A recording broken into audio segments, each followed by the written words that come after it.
Hey, all you cool cats and gamers. Welcome to No Category Left Behind, the GDQ Hotfix show that showcases category extension speedruns. I'm your host, Nuclear, and tonight I've got with me Tao, speedrunning Breath of the Wild, All Kilton Medals. But before we get into that, we just have a few announcements. SGDQ 2023 is coming up May 28th to June 4th in Minneapolis, Minnesota. If you're interested in attending the event, registration is now open until May 3rd. Off-site volunteer submissions also now open until March 22nd. Go to GamesDoneQuick.com for more information. Games Done Quick is also returning to PAX East 2023 on March 23rd to 26th. Be sure to check out the speedrun stage if you're interested in watching some speedruns or playing through the gauntlet. And just a reminder that your subs, Prime Gaming subs, gift subs, and bits cheered on the GDQ Twitch channel help support Games Done Quick Hotfix. Please consider subscribing if you enjoy the daily speedrunning content. And with that, I'll go ahead and pass things over to Tao to get us started. Take it away. All right. Thank you, Nuclear. Good evening, everyone. This is Breath of the Wild All Kilton Medals. Quick introduction. All Kilton Medals is essentially the All Bosses category extension for Breath of the Wild. I'm Tao. I'm a runner. I'm a Breath of the Wild runner for the past few years.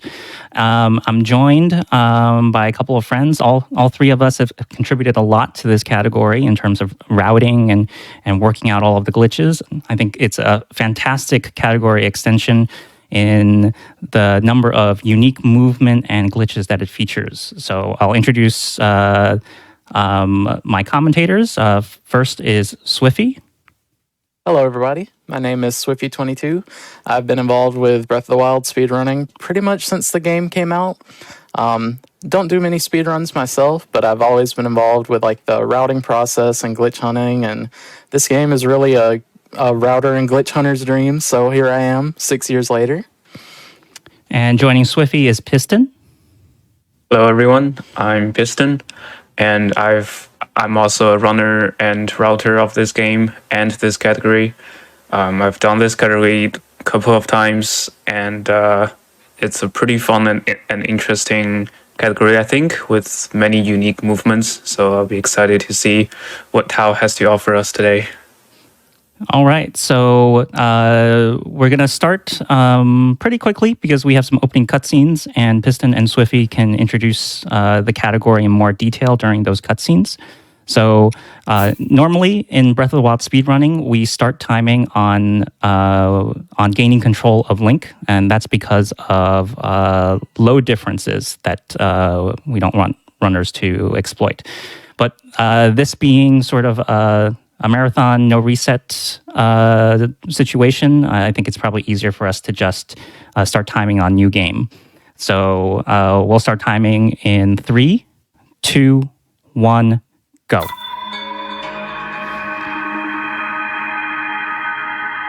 All right, Piston, would you like to start us off explaining the category?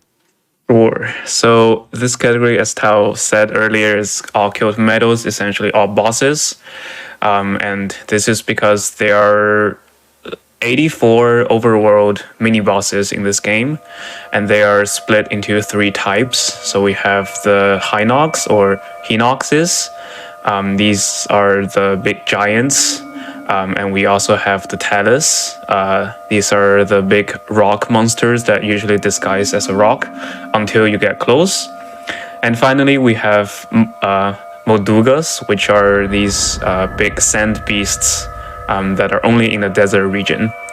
So there are 40 Hinox, 40 Talus, and 4 Moldugas, totaling up to 84 bosses that we're going to kill today. Right, and as you can imagine, this category, we need a lot of damage output to deal with all these enemies. So first we'll be going through the Plateau area, and then our first priority will be getting something to deal that damage with very quickly. It's called All Kilton Medals for us because there's an NPC Kilton that gives you medals of honor for vanquishing all the different types of of bosses. So the run actually ends on talking to Kilton and getting those medals, and that kind of verifies that we've actually killed all of them. Also, it's worth noting that in this game, we don't have many post-game contents, meaning everything pretty much stays the same after you beat the game, after you kill Ganon and beat the game. But this is one exception. So these Kilton medals are only accessible after you kill Ganon. So at some point of the run, we have to do that. And you'll have seen our very first glitch of the run there, using the Sheikah Slate to clip out of the very first room of the game, just to save a little bit of time on going through some cutscenes, so we can get out and start working on the plateau as soon as possible. A question people might be thinking if they have never seen this category before is, but have played Breath of the Wild casually, is what about Lynels? Right, so Lynels are technically not bosses. They are just a regular enemy. So what these overworld bosses all have a big health bar on top of the screen when you are engaged. And also another, I guess, feature is that ancient arrows don't one-shot them. They only deal like some damage, but ancient arrows can basically delete Lynels. That's also why they're not bosses. And this category is not called all bosses, I guess, just to make it clear what counts as a boss. We'll see Tao picking up a variety of materials and weapons here that we're going to need, particularly to execute a glitch later. Some of it will be used for healing, but a lot of it we are going to actually be selling to start the glitch later. Yep, so Tao first picked up a tree branch that is required for that glitch that Swiffy just talked about. And he also picked up an axe because we will be cutting down some trees later, just for some movements. And the axe can cut on trees, tree branch cannot cut on trees. So now we're coming up on another clip, executed a little bit differently than the one that we got to get out of Plateau. And this one in particular is pretty much, at least for this run, it's only used on Plateau. So we're going to do what's called a setting skew on this slope here, and then do a shield jump, which will let us get through the wall. Get to the bow about, 5 seconds faster than running around? Yeah, this essentially skips you have to running around to the entrance of the temple. Here we're going to do a BOSS. Can probably explain this glitch in more detail later, but essentially we're floating in the air using the pot. And we have to do a fall damage cancel here by throwing the weapon and then mid-throw change the shield. That will essentially let us land at bombs safely without dying. Yeah, so a lot of little things happening right there. One question I've commonly seen is, why do we clip into the shrines, which you saw Tao do just then? We actually don't get tower at all in this run because it's a 45-second cutscene and we don't need to activate any shrines. The tower is what allows us to go inside the shrines normally via the pedestal outside, and what also allows us to warp back to them and everything, but since that's not needed for this run, it's skipped, and all the shrines, as you would see in pretty much every other Breath of the Wild run, we just clip into them.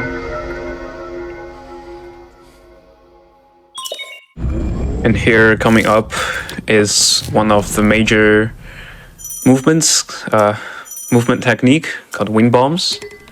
So we're going to stand on this ledge. Hope that worked. Okay. Essentially, dropping 2 bombs in bullet time and detonating the first bomb will allow the first bomb to knock the second bomb into Link and send him flying. And we I think we'll be doing that in most of the shrines, if not all of them. Some wind bombs on Plateau are a bit hard and inconsistent. Yeah. I think I've landed too much on my shield, so I have to just watch out for its durability. It needs to survive until Kakariko. Thankfully, we do have a glitch that can help with that as well. You may see Tao doing it here by unequipping the shield and re-equipping it right before you land on it. You're able to prevent it from taking any durability when you land. So that's a very convenient little trick that we have to use when we're in a tight spot like this. So Swiffy mentioned that we're skipping tower. That's usually something you see in a short category, like any percent. All dungeons just recently started skipping the plateau tower. And I think All Kilton Medals is probably the longest category that still skips tower, just because activating tower not only gives you access to the plateau shrines, but it gives you access to war points across the map. Yeah, if we skip the tower, we won't be activating any shrines. We won't be able to, and by skipping those, we won't be able to warp to any of the shrines. There are still some warp points where you can get without the tower, like the Tech Labs or Divine Beast, but obviously we won't be doing any of those either. So although the bosses are scattered all through the map, there's an interesting technique that we'll be using to kind of simulate a warp without actually warping to the warp points that's in the game. So here we're setting up another shield clip, having some trouble. Yeah, I don't know. Yeah, this is, as far as like glitches that are commonly used, the shield clips are one of the ones that are more finicky. We still don't know entirely how they work, as far as like how the collision interactions go. But it can be fairly precise. You have to consider Link's angle as well as the strength of the skew needed to clip through the wall. Whoa. Yeah, and I think clipping to magnesis is also one of the most inconsistent in my experience. Yeah. There we go. There we go. And then we'll be doing another clip into the interior of the shrine. And for some reason, the elevator is active, even though the shrine isn't.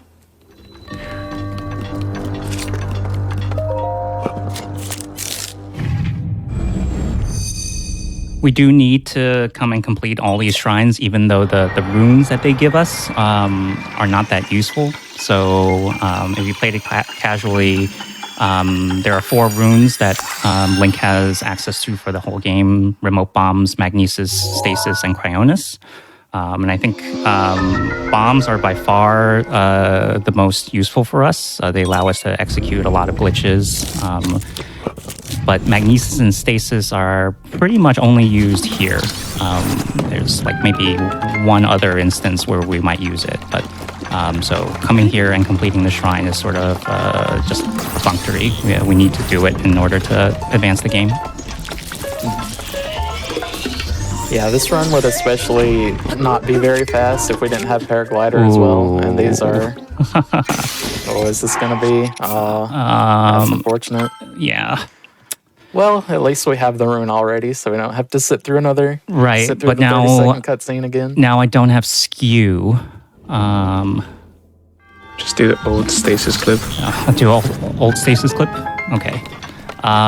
So there I mentioned that like I had landed on my shield one too many times and my D-pad messed up. So maybe you two can talk about the joys of the Nintendo Procon D-pad. Oh yeah. So usually we use the left or right D-pad buttons to switch the shields or weapons. Oh. Oh no. I was at less than full health there. Yeah, so there's a safety mechanic in Breath of the Wild where if you have full health and you take pretty much any amount of damage other than like a few specific instances, you'll survive with a quarter heart, but Tal was missing a quarter heart there, so Normally, we bomb unfortunate. ourselves there to remove something called ragdoll glitch, and I sort of did it without checking my health. Yeah, he didn't just blow up Link because Link is not behaving. But basically, there's something called ragdoll glitch. That is probably the most asked glitch when people are learning this game. Essentially, when you do shield jumps and you unequip the shield, basically, if you end the shield jump in a not normal way, like if you just unequip the shield mid-air, Link will immediately transition from the shield jump animation to the normal standing animation. And that gives Link a glitch where he cannot enter ragdoll state normally, which is what enables wing bombs. So when we do a wing bomb, the bomb sends Link into ragdoll glitch and into ragdoll state, and he will fly in that state before he's able to open glider. But with ragdoll glitch, what's gonna happen is once he enters ragdoll, he's gonna immediately exit ragdoll for some reason, and that basically makes your wing bomb fail. And to clear this glitch, all you have to do is enter ragdoll normally. So we can do that by just blowing up Link. And normally when you have full health, because bomb does 12 damage, and unfortunate. Yeah, so bomb does 12 damage, that is equal to 3 hearts. But in this game, in normal mode, there's a one-shot protection, where when Link is hit by a fatal blow, he can survive with 1 HP. That's a lot of lag. No, I think dying there didn't clear ragdoll glitch. That's what it looked like to me. Sometimes it can be hard to tell. They look very similar, ragdoll glitch and having too much lag. Yeah. Lag is another cause for wind bombs to fail. As you saw there, it will just look like Link goes nowhere. Oh boy. Unfortunate. Yeah. Yeah, this wind bomb is probably the hardest wind bomb on Plateau. It's as Swiffy said, the physics in this game is related to FPS, and we have to do this wind bomb from a tree to get enough height. And leaves are probably the most laggy thing in this game. Another thing is water. So we're trying to look slightly up here so we don't have lag. And then we need to do a very high wind bomb to safely land at stasis. Blast from the past.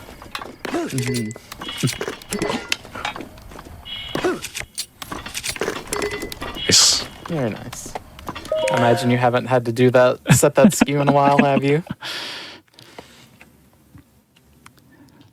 So normally in like an any percent plateau, the skew that we set and use the clip into magnesis, we can actually reuse in stasis. But because of things that happen in the magnesis shrine, I lost the skew there and I had to reset skew in stasis, which is a setup that we haven't really used in 2 years now.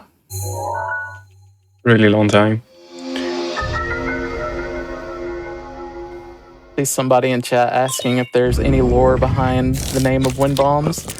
Wind bombs were discovered back in September 2019 by a Japanese player named Sarogashi, and if I'm recalling correctly, he really loves the Bomberman series, and I believe wind bombs, I think they may be called hurricane bombs in like the English localization, but they're one type of bomb that lets you clear large gaps.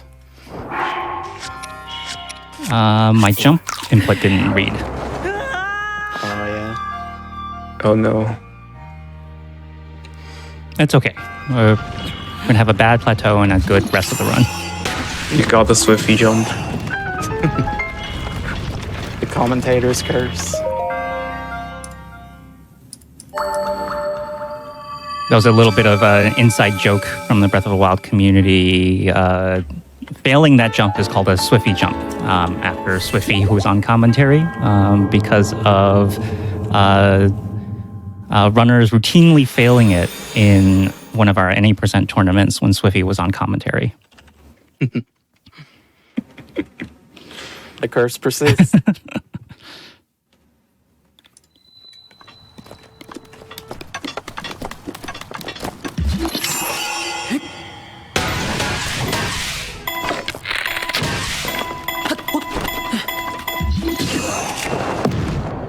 Alright, so now we're getting pretty close to the end of Plateau. We've got one more shrine that we have to complete.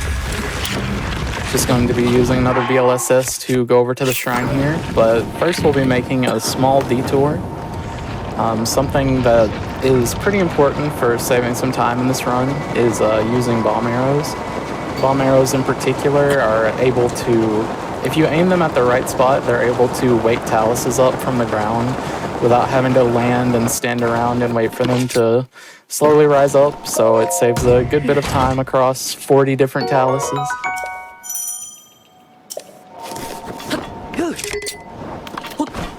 And also we can finally talk about BOSS a little bit, because we've been busy with other glitches, but BOSS essentially combines something called a bow smuggle, and also smuggling the bomb. Essentially, if we have both of those things stuck to Link's hand, and we step up a ledge, that will lock Link into the step up animation, which is not affected by gravity. Okay. The skew or the clip you're trying to see Tal do here is a little more precise than some of the previous ones you've seen. The collision for the shrine doors is a little bit larger than some of the other walls we've clipped through so far. So what he's trying to do is re-equip his shield on an exact frame during Link's skew. There we go. And there we through go. the wall, like you see there. And this is called extended shield clip, and it is a frame perfect trick. So sometimes it can be really annoying that you just can't pause on the right frame. But all of that, I've sort of eaten through the safety food I have. I have one bit of healing left, which should be enough. If you're watching closely, I still have a lot of food in my inventory, but I need to save it to execute the glitch, which we should probably name at this point. Last summer, a big glitch was discovered that we named inventory slot transfer. So maybe this is a good time to explain what IST is. Sure. So, yeah, last summer, no. I think you. So yeah, that's one example of the ragdoll glitch that just failed that wing bomb. Although we're not exactly sure why that happened, because sometimes you can wing bomb with ragdoll glitch still active if you get a stronger launch. It's still a really finicky thing. Yeah, it's still one of those little mysteries in Breath of the Wild that we're hoping to solve one day. We're still not even sure. We know that unequipping shield is what causes it, but we don't know why. Like, internally, the game is doing it. Yeah. So, back to the inventory slot transfer glitch. So that was a major game-breaking glitch found, I think, last year, around half a year ago. Basically, what it allows us to do is to trick the game into thinking we have fewer items than what we actually do. So let's say we have 5 items. We can trick the game into thinking that we only have 4. So what's going to happen is when we reload a save, the game will clear our current inventory before it loads in the items from the save that we're loading. And it does that by counting how many items we have and then removing that number of items from the inventory. So if the game thinks that we only have 4 items when we actually have 5, it's going to not fully clear the inventory. So it's gonna leave one. And that will allow us to transfer that item into the save that we're loading. So one obvious use is that this will allow us to basically duplicate those items. But as it turns out, we can also use this to somehow exploit the game's inventory system, and then we can do all sorts of crazy things, which we are about to see. Mm-hmm. So the next area we'll be headed to is Kakariko, because there are a few more useful materials that we have there that will help us accomplish doing this glitch and all the things that we want to use it for. But yeah, as Piston mentioned, the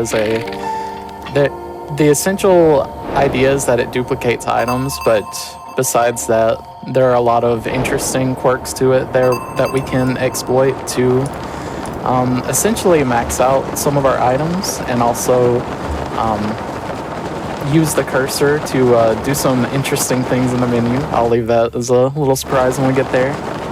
But yeah, we will be doing that in just a couple minutes.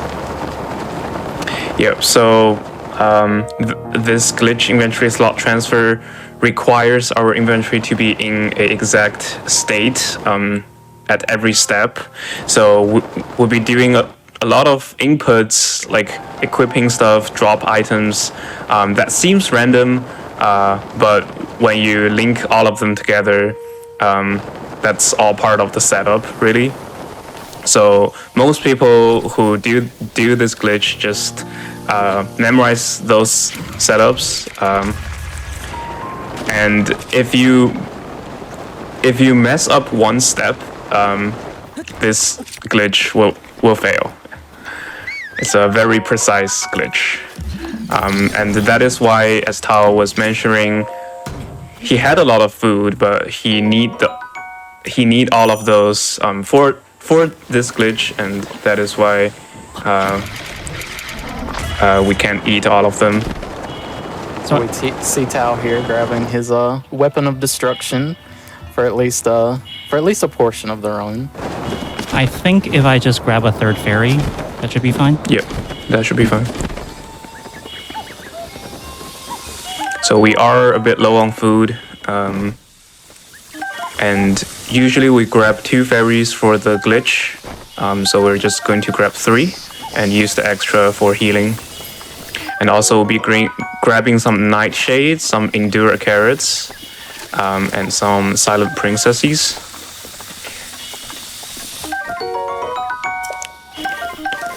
These Endura carrots also have a special property, is when they're cooked into a meal, it becomes a meal that can regenerate all of your stamina, and that will be very helpful later. It also gives you some extra yellow stamina, and that will be very helpful in the run. But first, we'll be starting to do the glitch, and the first thing we're gonna do is to cook all of our peppers into 6 salty peppers. So maybe Swiffy, you can explain why we need these peppers. Right. Excuse me. So we're trying to pad out our inventory a little bit here. As Piston mentioned earlier, we want to have our items spread out in a significant way. And we're also going to be duplicating all these cooked foods that we're making, which is another part of the glitch that we'll need in just a little bit. You'll see Tao running over here, once again needing our inventory in a specific way. Certain key items like the slate and paraglider do not duplicate when you reload, but the spirit orbs do. And so if we reload with this stack of spirit orbs and then try to claim them, it's actually going to do a soft lock. Because you can, for whatever reason, if you only have 4, it'll let you get one, and then it will sit in front of the statue forever. So we want to get those out of our inventory.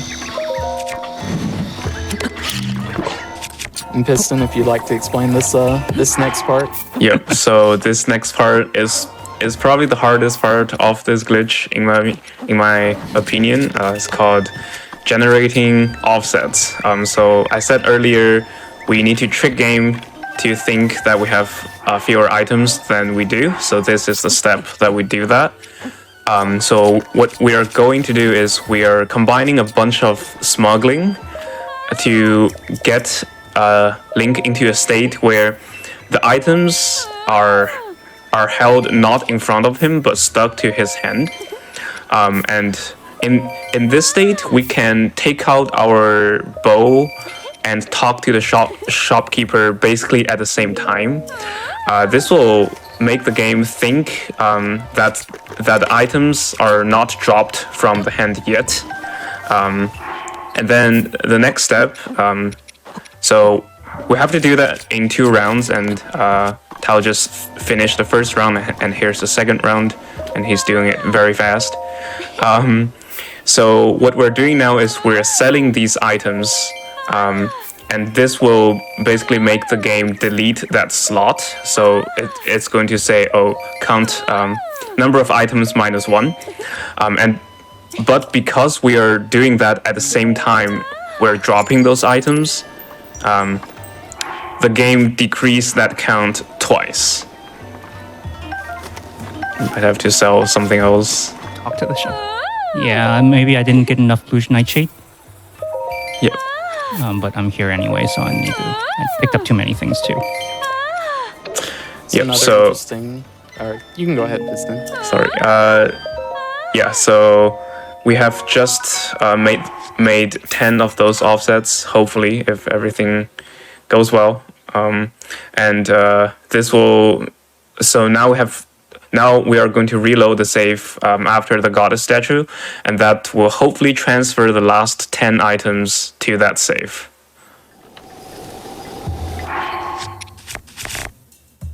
And that looks worked, good. Yeah.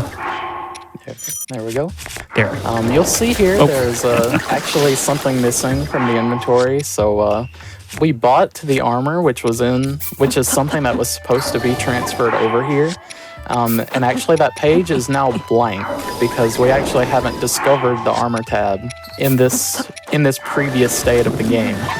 So what that allows us to do is basically it breaks the cursor in the menu, which allows us to do certain actions to items that we otherwise couldn't.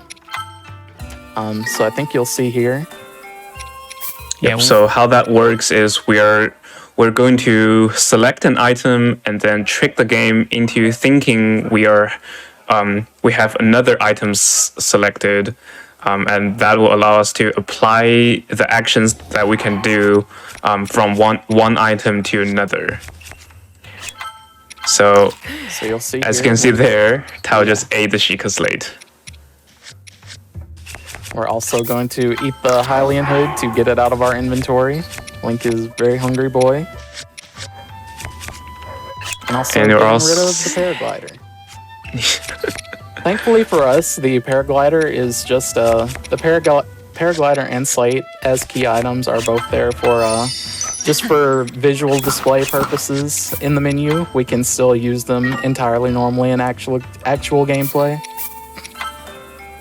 We're not done eating yet either. Yeah, that was just the start. And we have also eaten the normal arrow. One thing about the arrow slots is that even after you shoot all of the arrows, it will display that type of arrow times 0. And for this glitch to work, or for this setup to work, it's more efficient to not have that arrow slot. And thankfully we can just eat the arrows, and for some reason if you do that, it doesn't it deletes that slot completely. So you'll see here Tao just held some items that we're technically not supposed to hold, and using this glitch cursor we were able to hold 3 roasted carrots and then also cook that with a fairy and blue nightshade, which is a special meal that we need that is going to be used at the end of the setup. Yep, and that is what we call weapon modifier corruption. It is a consequence of IST, or another glitch that's discovered thanks to IST. So normally when the game loads the items, some items have extra data. Like the cooked items have how many hearts they heal, and that's not part of the item because the same meal can have different number of hearts they heal.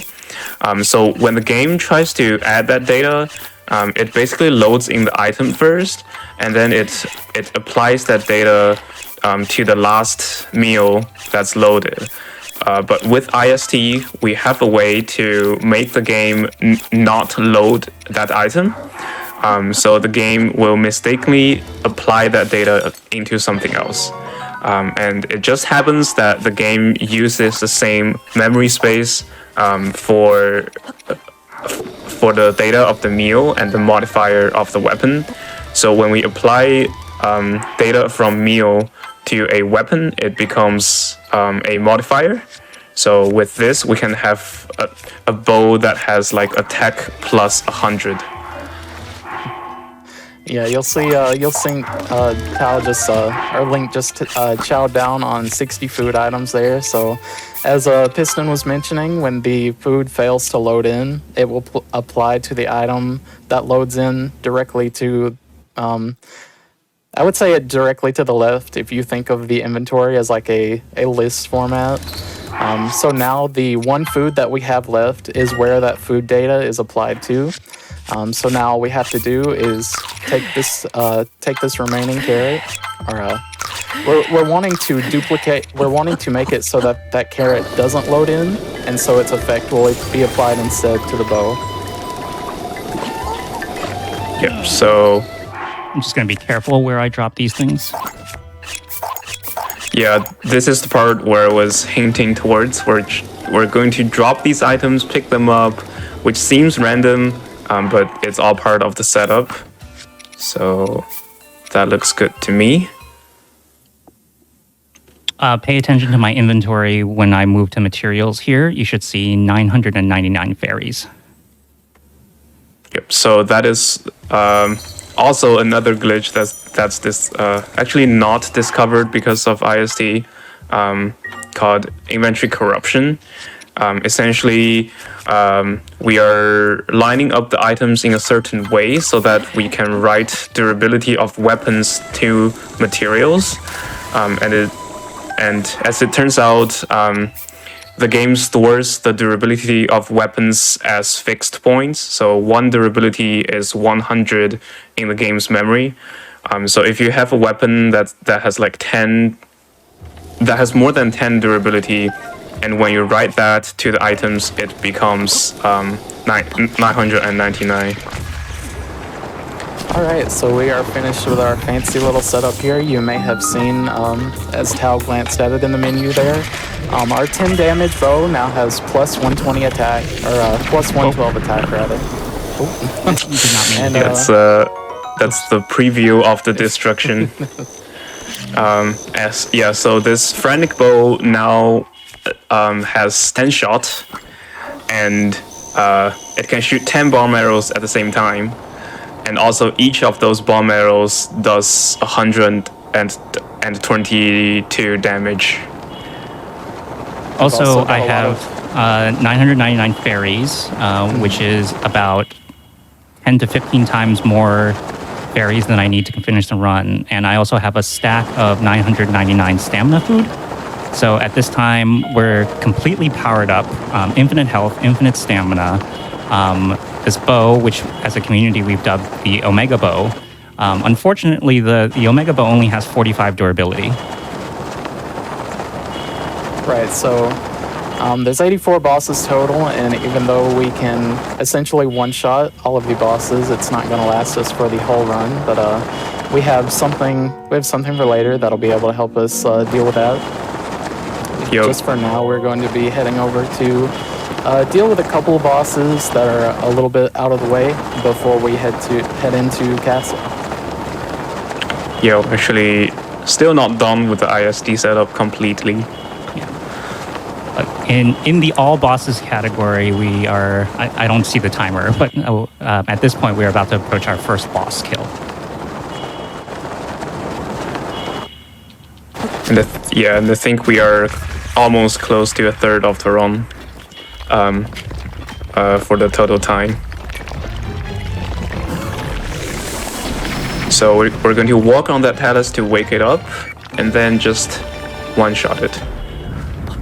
I think that one's a luminous talus, so it has 500 HP. 600. 600. Yeah. Which is not enough to survive the 10-shot bomb arrow. Yeah, you'll see a variety of bosses throughout the run. There's 3 variants of Hinoxes, the red, blue, and the black Hinox. There's also the Stalnox, and then for the Talus, there's rare, luminous, and stone. For Taluses, Taluses also have a frost and ice, or a frost and igneo variants. And for all of those bosses, the max amount of HP is the Black Hinox and Stalnox, which have 1,000. And since we're able to deal over 1,000 with the bow, everything is essentially one shot. And Tao just made night at that stable. That is because we're going to kill some Stalnoxes here, which are these, which are a variant of Hinox that are made of bones, and they only appear at night. And this is also why we have to watch the opening cutscene when we started the run.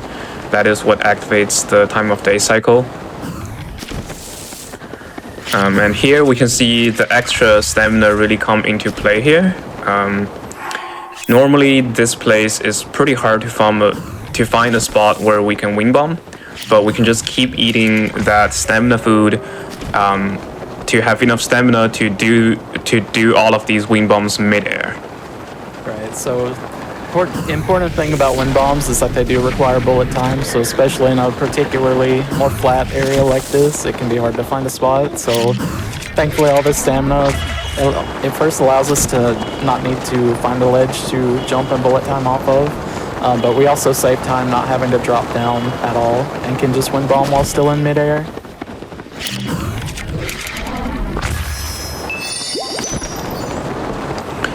So as you can see here, we are going towards the region around Hyrule Castle. So there are also 2 bosses in Hyrule Castle that we need to kill. Plus, like we said earlier, the Kilton Medals are locked behind completion of the game. So we are going to just beat Ganon while we're still here. If you're familiar with Breath of the Wild Any%, this is going to be a very different series of fights than what you see there. Any% is kind of intricately designed to get specific weapons with a specific amount of damage and durability to be able to handle the blights and calamity. But instead, since we have this overpowered bow, we're just going to go in there and just melt everything. That Talus took 2 shots. I think what happens there is that when you shoot the ore, which is its weak point, sometimes like gems spawn and can get in the way of bomb arrows. Yeah, that Talus was just a tiny bit of HP left after the first shot, which can sometimes happen. And also sometimes if you get out of bullet time too fast, as the first arrow hit the boss can do this getting hit animation really quickly, and basically that will move his weak spot and cause all the rest arrow to miss. So for most of these bosses, we want to fire the arrow and stay in bullet time until all the arrow hits.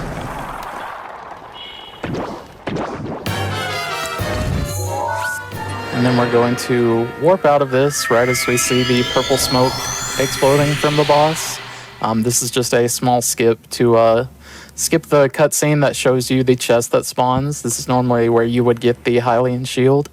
But thankfully, this will be the one warp in the run. Thankfully, when we're in here, the game gives us an option to warp out of the castle, and we'll be right here in front where we can head up to Sanctum.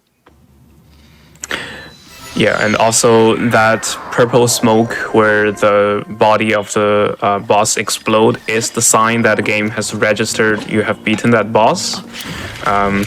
There is no way that we can quickly tell what bosses are left.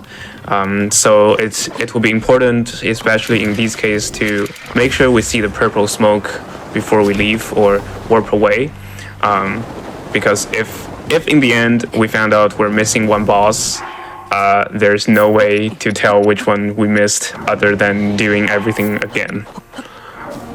Right, the only signifier that they give you in the game is a little star next to the title of a boss, which you have to go around to every boss individually and wake them up and look for the star next to the name. And obviously that's very slow, so we want to try to make sure we get every single thing as we go through. So here, as we are preparing for the boss fight to beat the game, we're going to set up something called a skew bounce. So by landing your shield jump on a sloped surface and in bullet time, it gives a really strong skew.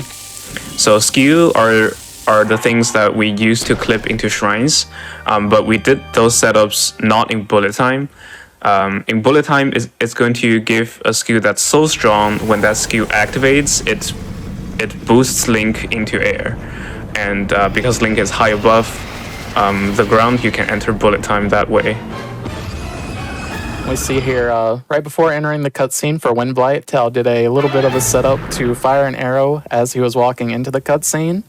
And for whatever reason, arrows are still loaded during these Blight cutscenes. So if you shoot one exactly when you are walking into this first cutscene with Windblight, the arrow will still damage him as he's doing his introduction thing, and you'll be able to pretty much skip the fight because you're just doing all the damage to him during that one cutscene. Yeah, although we do have a weapon that can basically kill the Blight really fast, it's still faster to skip Windblight that way. Because all of these Blights have two phases, and essentially their HP get locked after you've dealt half of their full HP. So as you can see here, that bow can do much more than just half, but because Fire Blight has to enter phase 2, the HP is locked. And there's this really long transition from phase 1 to phase 2 cutscene. So if we skip Windblight, we don't have to watch that cutscene, and it ends up being a bit faster. So you've seen so far that we're pretty much just melting the Blights. The only one that's a little bit different here is Thunderblight. Whenever Thunderblight has the shield and is still upright like this, we're not able to hit him. So first we need to get rid of the shield, and then we can deal some damage.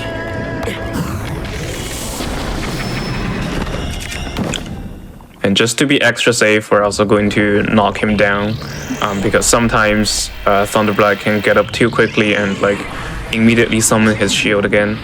Yeah, probably has something to Thankfully, do with like Thunderblight has much smaller hitbox than the other Blights, so not all 10 arrows can hit all the time. So here we're going to do the intended way to break his shield with these metal posts that he summoned. That's the only way to break his shield mid-air with the current equipments that we have. You can also do that with a boomerang, which is what we typically do in other categories. But here we don't have access to that. So that is a bit bad RNG. Usually what you want here is Calamity Ganon does a fire attack, and you can use that fire to have an updraft and glide up and enter bullet time. So one thing about Calamity is that his body is really... Oh no. Skew bounce didn't work. So that skew we set up before we went into Sanctum. Usually we would use it during this phase to get bullet time, but it can be a little finicky sometimes. Yeah, so now we have to wait for him to give another laser that we can parry so that we deactivate his invincibility state. And like I said earlier, one thing about Ganon is that his head is really small and really hard to hit, especially with all the bomb arrow explosions. So this is why we would like to stay in bullet time if we can. This will basically allow us to hit him, hit his head with all our shots. But luckily, nothing went too wrong in that fight.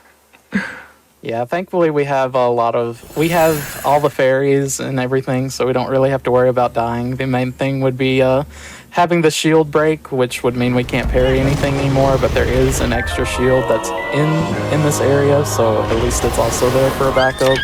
We actually also have four shields. pot lids Yeah. just to make sure. Oh, that's true, yeah.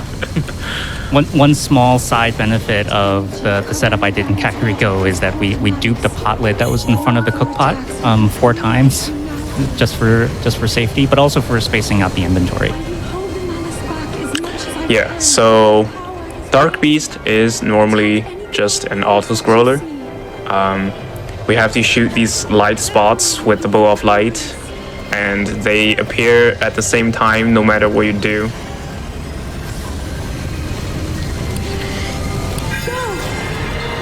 I saw someone in chat saying bow of light a downgrade. Very true. And also here we're going to intentionally do a shield jump and then make Link flop onto the ground. That is because when we activate that skill bounce, even though it failed, we still did a shield jump and unequipped the shield.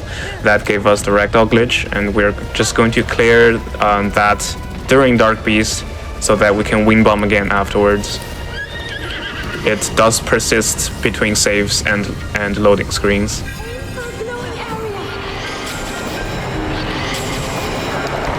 These targets can only be shot down by the bow of light arrows and ancient arrows, so can't use the Omega Bow on Dark Beast Ganon.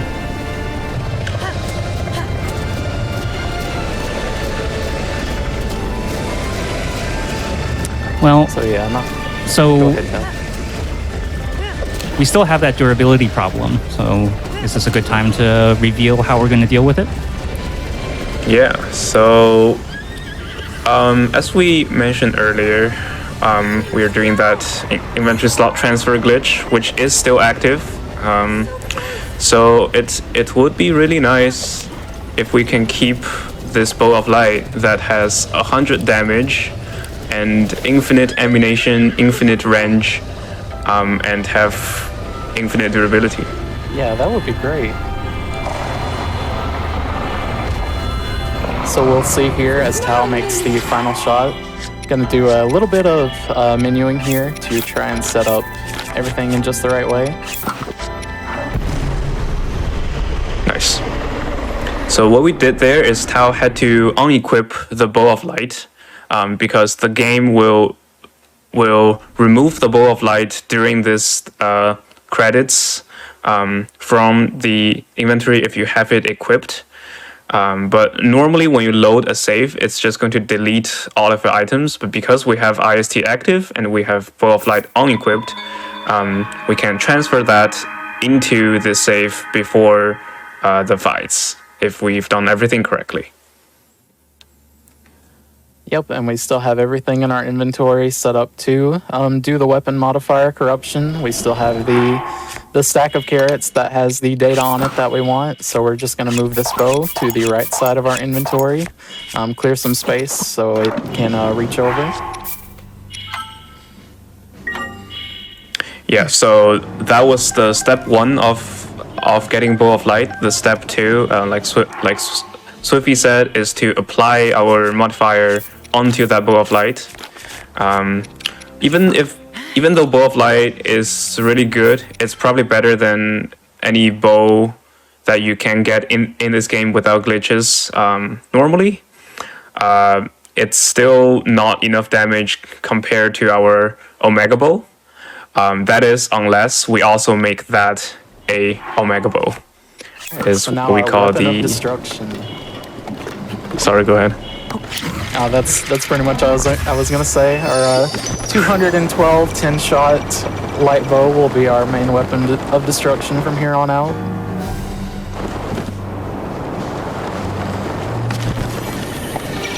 If you're in chat right now and you're wondering how did we figure this out, well, one of Piston's big contributions into the community was an entire inventory simulator.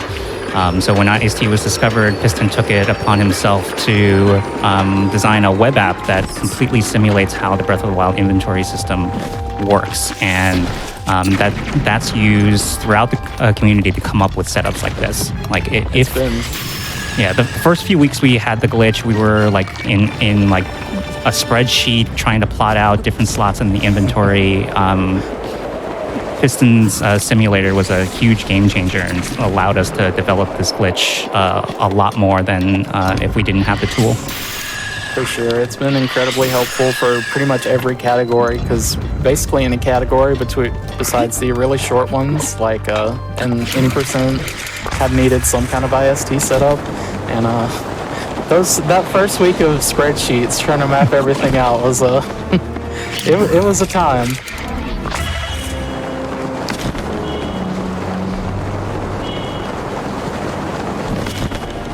Yep, and we have just finished all the stuff we need to do in Hyrule Castle. Where is this Stalnox? It's supposed to be here. There it is.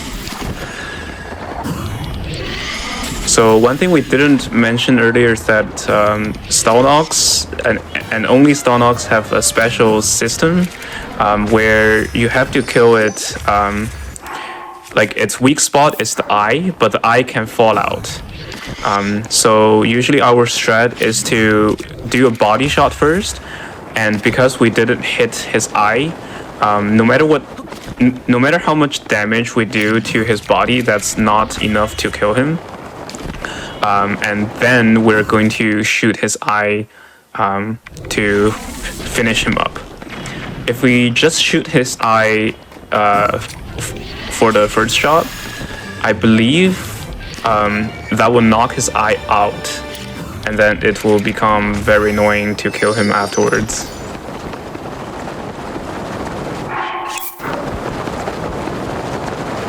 So now you're seeing a little bit of the synergy between the original bow that we picked up and also the bow of light. For that talus there, we needed to raise it out of the ground, so bow of light obviously can't shoot bomb arrows, so we still have a good use with the Phrenic bow by using it to shoot bomb arrows wherever we need. During the setup for the bow of light, we also duplicated the bow, so it will be enough to last us for sure for everything.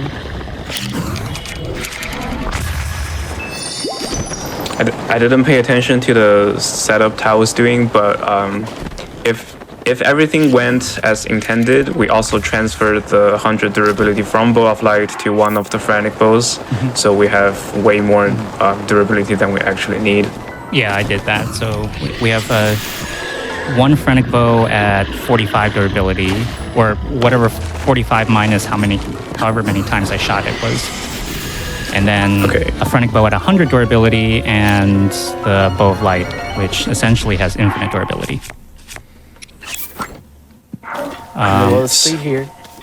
There's as far as like the movement in the game goes, we've seen a lot of wind bombs, but not really many BLSSs since we've been to the castle area. So this one we'll be using to just get some good distance to go over to the next Hinox. Wind bombs are a very fast and convenient option because they can be executed so quickly, but BLSS travels at a faster speed. So even though it does require landing and requires a step up to execute the glitch, it can be faster in some circumstances where you have to travel a long distance.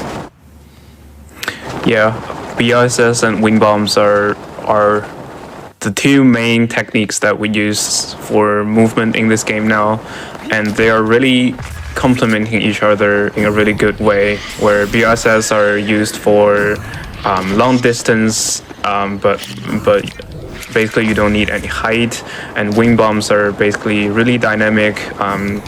You can use them for really short distance or really long travel, or if you have to go really high, wing bombs are all really helpful, and you can do them mid-air as well.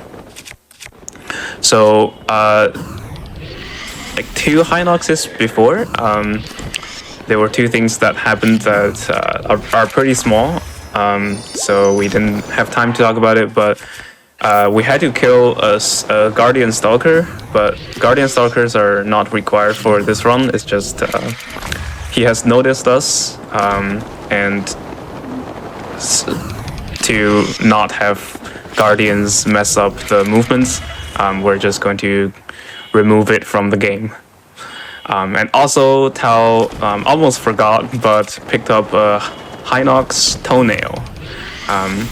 That is because in order to get the rewards for killing these bosses, the Kilton Medals, you have to talk to Kilton.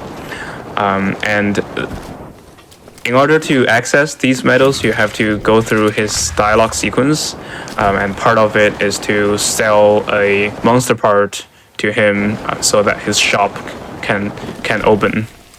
That is why we have to grab any monster part. It doesn't have to be Hinox Toenail, but that just happened to be the one Tao picked up. And since we're killing these bosses, it's the fastest to grab a monster part from them. And it also just happens we had to land there. Normally with these weapons we have, it's optimal to just snipe these bosses from really far away. But since we had to land there, it's just really convenient to also pick up a monster part. So in Sora's domain, it's always raining until you finish the main story quest here. So we actually have to land for this talus because the bomb arrows won't produce the explosion to wake them up. And that's actually an element of RNG that can happen later in the run where it will be raining when it otherwise could not be, or might not be. And we have to wake the talus up the slow way. So you'll see we're coming up to this next Hinox here. After this one, we're going to be heading to another Hinox that's a little bit out of the way. Interestingly located in a place called Talus Plateau. And you'll see a little bit of a preview of what this run is kind of structured around. So because this upcoming Hinox is a little bit far away from the next direction that we want to go, it would be inconvenient to have to gain all the height and distance to get back to this location. So after we see the purple smoke from the Hinox, after it dies, we're going to save and reload the game, and that will let us respawn at the last spot where we touch the ground, and we can continue the route from there.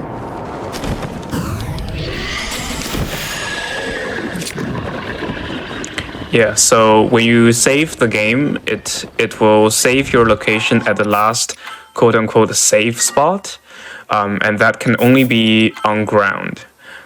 So if you save mid-air, that's just going to put you at the last point where you touch ground when you reload.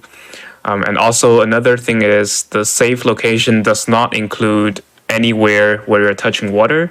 So it doesn't include swimming or in shallow water. Yeah, we kind of created a problem for ourselves by not activating the Great Plateau Tower, which is no fast travel around the world. So we are using sort of save and reload abuse and void out abuse to warp us around the map. Because the 84 mini bosses are spread out across the entire map. Yeah, not being able to warp would otherwise be a big issue, but there's been a lot of creative routing to get around the problem to save the time and not have to get the tower and go through the cutscene at the start.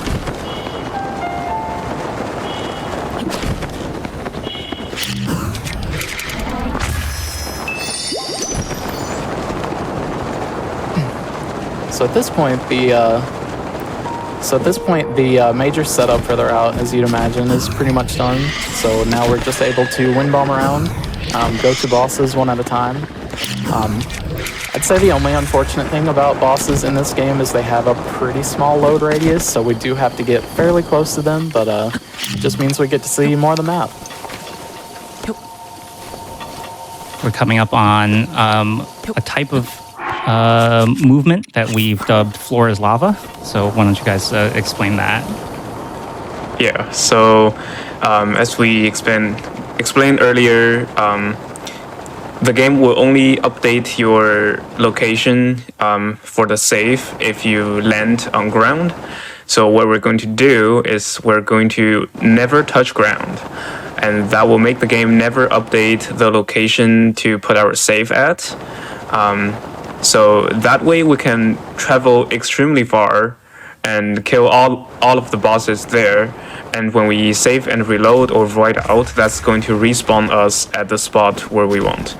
So we're going to intentionally land here and kill this red Hinox. And from this point on, we cannot touch ground at all.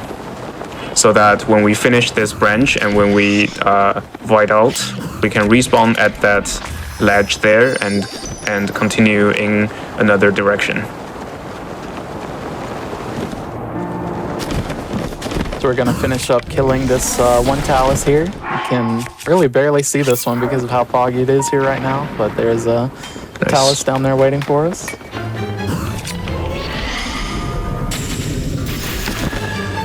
I can barely see that talus when Tal sniped it. That was a good shot. But yeah, now we're going to be heading over to Eventide. So there's some pretty long cutscenes associated with Eventide. Once you step onto the island, the monk here will give his introduction, and also if you leave the island, there will also be several more text boxes to go through.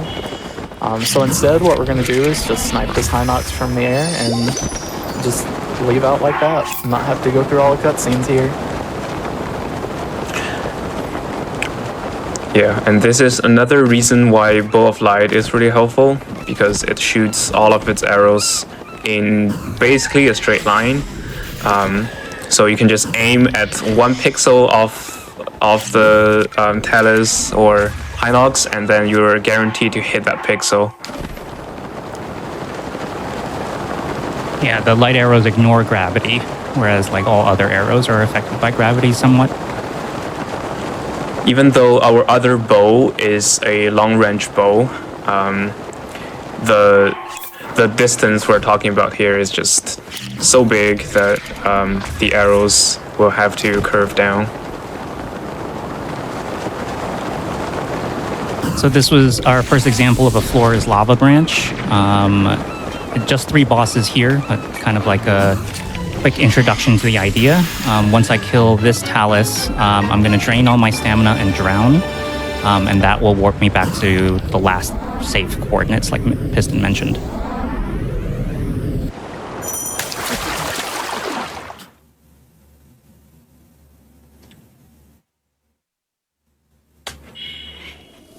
Alright, so now we're back where we last touched ground.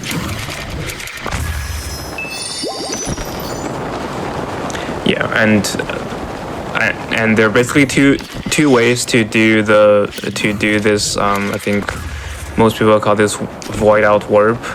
One is save and reload. One is just drown or fall into a bottomless abyss. Usually those two ends up being about the same, because when we do this kind of warp, the game has to load in a different part of the map. So the load is really long. So it just ends up being, is it more convenient to do one or the other?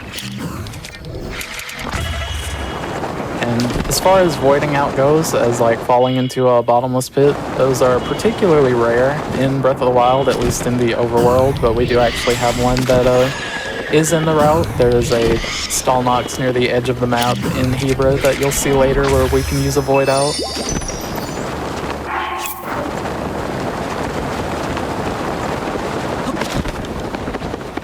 I guess now would be a good time to talk about a little more of the intricacies of wind bombing, since we didn't have a chance to really go over it at the beginning.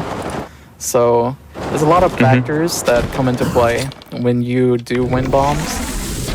You have to consider how the circle and square are spaced compared to each other, as well as where the square is going to impact Link when you explode the circle bomb. Especially doing mid-airs like this, there's also a factor of wind.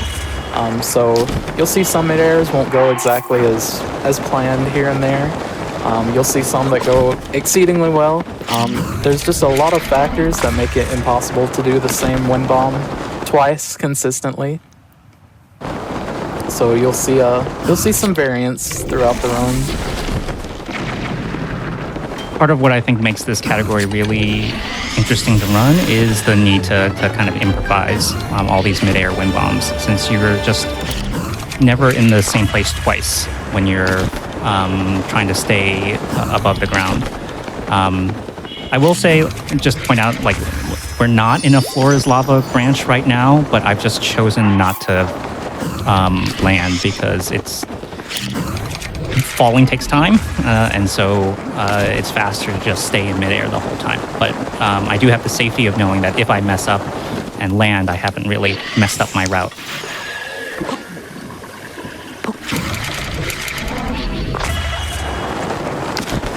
You also see like wind bombs right there. You'll see Tao turning Link during some of these, and mainly what that does is it exchanges height for speed.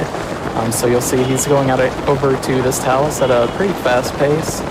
We still don't know quite why it works, but at certain angles, when you turn Link, he'll go faster than if you had just not turned him at all using the bow. Yeah, wind bomb is a really interesting glitch, and it can get really hard if you want to master it. There are just infinitely many types of wind bombs, like turn wind bombs, and you can have different timings and different alignments that you can use in different situations to get maximum advantage from each of the wind bomb. Right, a good example that actually happened on Plateau earlier. The wind bomb that we used to get to stasis, you actually want to delay dropping the square bomb by just a little bit, because it spaces the bombs out in such a way that it causes Link to go higher than he would if you just detonated them both immediately. Also, this is one of the scam talus. Yeah. So is your light arrow stuck there? Okay. There we go. So this is one of the talus where his weak spot is exposed, even when he was not waked up. There are like 2 of them in the game, I believe. So you can just shoot his weak spot without waking him up. It's a bit faster. But the problem with that talus in particular is it takes really long to load. And the fun fact is that when the game load in each talus, the game will load in the rock first, and that is just a normal rock. And when the game is ready to put in the talus, it will despawn that rock and put in the talus. So what happened there is, even though the rock is there, we're trying to hit the ore, the talus takes no damage because it's not there yet. You'll see Tao just made it night once again. A large part of this route is structured around the Stalnoxes in particular, because they will only spawn in from 9, or they'll only spawn in at night, and then if you get to them before 4 a.m., or if you don't get to them before 4 a.m., they will be back in the ground. So we're just trying to squeeze as many Stalnoxes into these night segments as we can. And also, there was very conveniently a cooking pot, and we just have to use the splash from the bomb arrow to light the cooking pot so that we can pass time there. Later, when we need to pass time, there will be like nothing around that we can use. That is why we have collected some wood and flints, so we can make a fire. Technically, you can use bomb arrows and wood to make a campfire, but especially with the Omega bows we have, it's very likely that the explosion from the bomb arrows are just going to destroy the campfire when it makes it. That's why we just want some flints to be extra safe.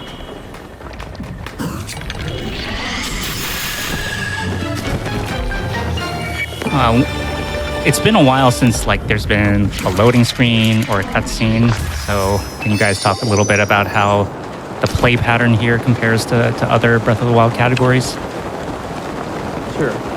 Yeah, so in a lot of other categories for Breath of the Wild, you will have some periods of downtime at least for many things. There's always if you're going in and out of a shrine, there's a loading screen. If you're doing quest stuff, you'll have to talk to NPCs. There's going to be cutscenes.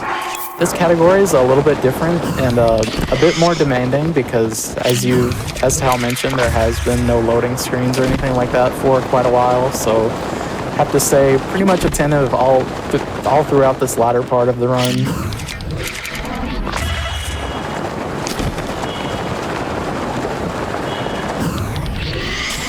And also, this category really has some unique movements. All the other categories involves some kind of collecting shrines or do the divine beasts, which when you do them a lot really gets repetitive, and you will see longer categories essentially recycle movements from the shorter ones. But here we are only going to the bosses. We're doing none of the shrines, none of the quests, and none of the divine beasts. So a lot of the movements are only unique to this category.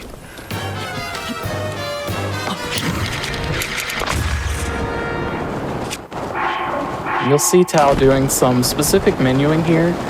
We call this a super launch. It's a glitch it was one of the earlier glitches that was found in Breath of the Wild, actually.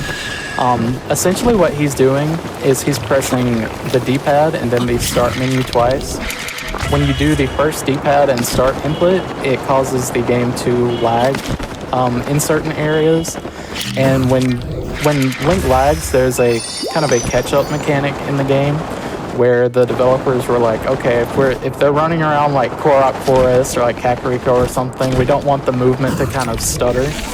So what they did is when the game lags, Link's movement will increase by 50%, and we can use that lag by pausing and then unpausing during a specific time, and we can put that 50% speed increase into our wind bombs to travel around even faster.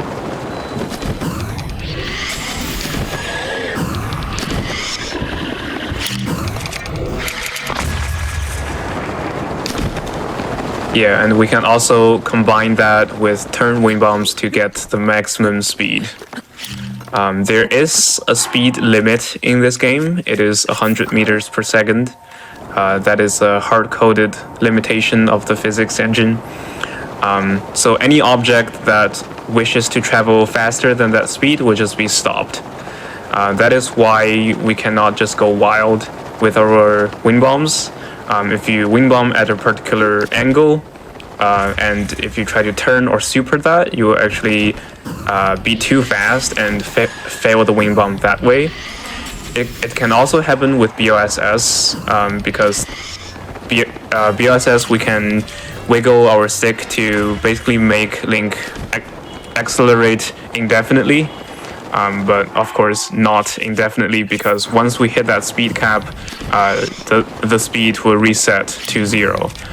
So a lot of times what you will see runners do is that they will wiggle until it's almost the speed cap, and then they will stop for a bit and for Link to slow down slightly before they start wiggle again and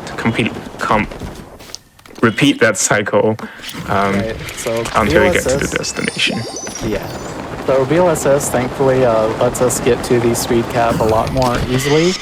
With wind bombs, there are certain qualities about the ragdoll state that unfortunately don't let us get quite the same amount of speed, but it opens up the option to make both glitches very complementary to each other.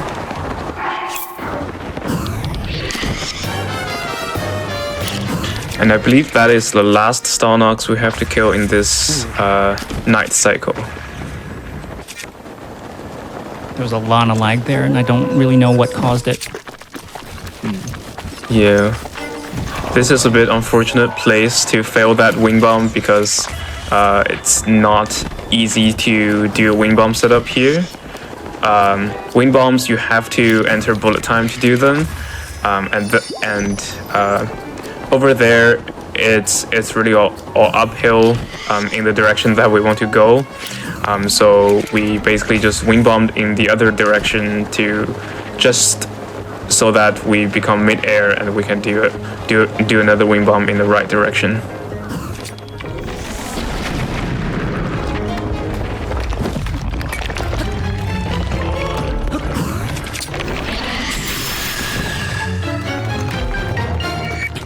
Be entering the Gerudo section now.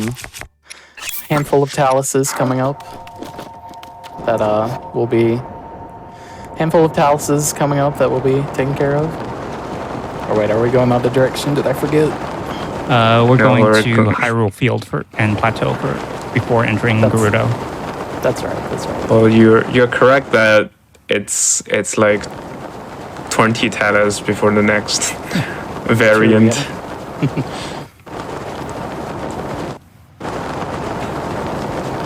Yeah, so this is one of the areas where the potential rain RNG could come into play, but looks like we're good looking at the weather radar in the bottom right. And maybe we can also talk about how finicky it is to wake these talus up. Oh, you know all about that. So yeah, you can see Tao kind of shooting at a specific spot that's not exactly on top of the talus to wake them up. So it's actually very strange, like where you have to shoot them. It's very counterintuitive. I think it's that when taluses are underground, their arms are kind of in a weird position where if you shoot a specific spot on the ground, it can break that arm below the ground to wake them up. So for that one that Tao just woke up, it's in a different resting position where his arms are visible. So these ones are easier because you can just bomb in between the arms to wake him up. But for the ones that have the arms hidden, you kind of have to just memorize where you have to shoot for each one of them. And the mantra I learned is find the pointy side of the talus and then shoot about one talus length away from it. Yeah, we do have to memorize in which direction all the taluses kind of wake up in. Yeah, and also talus have 3 different types where their weak point can be. It can be like on top of it or on the side. So sometimes you have to make sure you're also on the right side of the talus. Otherwise, his body, which is invincible, will be blocking your line of sight with the weak point. Talus after talus, and we're seeing here the bomb arrows really being advantageous for us, being able to use them from way up in the air to raise the talus without having to go down and wait.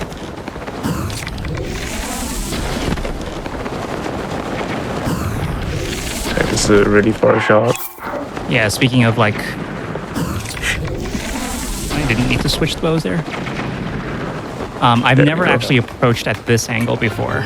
So speaking of sort of the need to improvise in this in this category, like just because of a number of different decisions I made and how to win bomb over the past couple of minutes led me to sort of an approach to the last 3 taluses that I've just literally never seen before in any of my runs. And so I have to kind of just figure out like which win bombs, how to aim, all of that just from a little bit of intuition and the experience in running.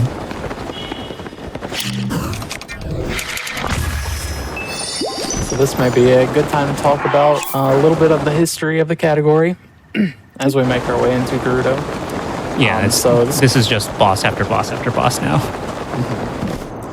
So this category has gone through a few different active periods. I believe it was Samurai Man was the one who originally started running this category back in 2017. Back then, we really only had stasis launches to get around, which is somewhat similar to wind bombs, but you use like a tree or some other object to propel Link through the air. Back then, the category was around 5 hours, 4 to 5 hours. A few people ran it back then, but it wasn't a particularly popular category. So it kind of went dormant for a couple of years, and then I had someone contact me, I believe it was around October 2020, who was interested in running it again. And at that point, we now have wind bombs. We also had a weapon duplication glitch. So I used those two things to create a new route for this category, and was able to use those two things to save a good amount of time. I remember Tapir being one of the people who picked up the category, and I believe he pushed it down to a little under 3 hours, and had a good period of activity then. And so when IST came around, the category was dormant for a little while after that too. But with IST coming around, this was a category that was an obvious choice for like trying to make use of the new weapon modifier corruption glitch that came as a part of IST. Just because the whole run is centered around dealing damage to these high HP bosses. I believe it was Tao. Tao was the one who picked up the category, and I wanted to see what could be done with these new techniques. Yeah, if you watch any or if you follow any Breath of the Wild glitch hunters on YouTube, you might remember like a bunch of videos about how to get the 10-shot bow of light. And for a while, in the speedrunning community, we kind of just considered it sort of like a quote-unquote casual player's glitch, because the setup to get the 10-shot bow of light took so long and was so resource intensive. So I had the interest in finding a setup that was fast enough for a speedrun.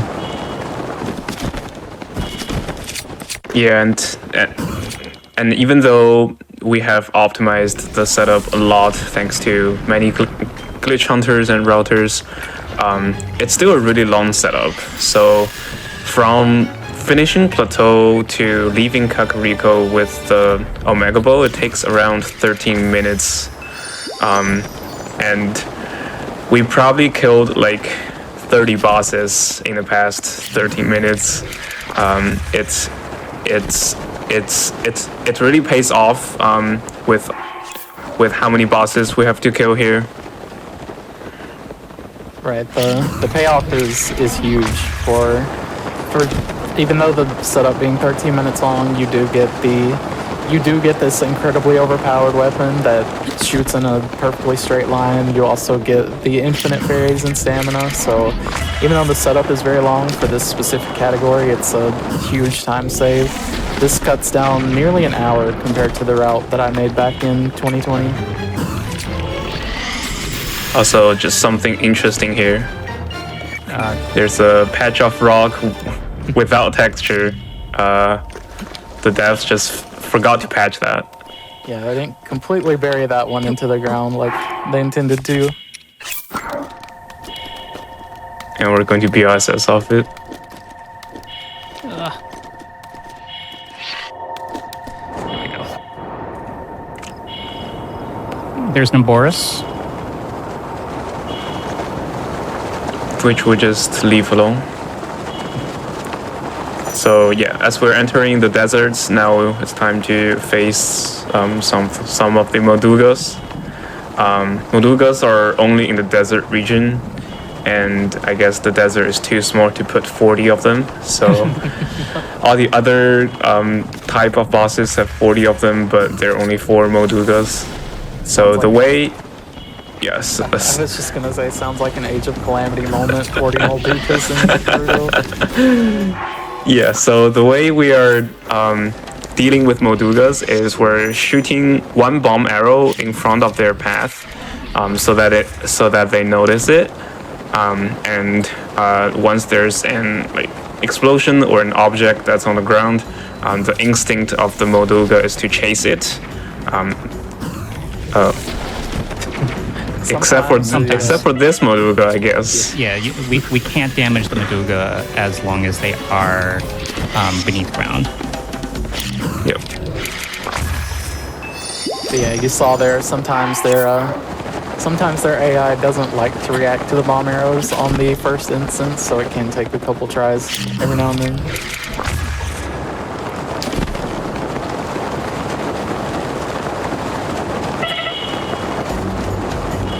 Next one.